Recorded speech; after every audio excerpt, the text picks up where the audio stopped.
اخلاص برکت دارد. هر جا اخلاص بود خدای متعال به اخلاص بندگان مخلصش برکت می‌دهد. کار برکت پیدا می‌کند، رشد و نمو پیدا می‌کند. کار به نحوی می‌شود که اثر آن به همه میرسد، برکات آن در میان مردم باقی میماند. این ناشی از اخلاصه.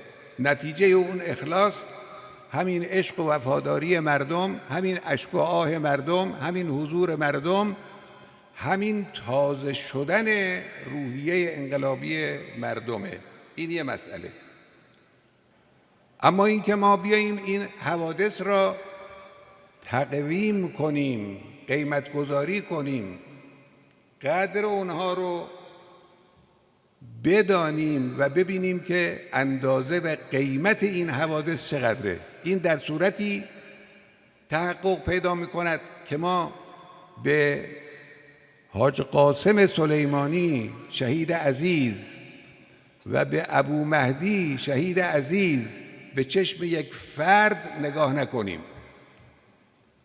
به اونها به چشم یک مکتب نگاه کنیم.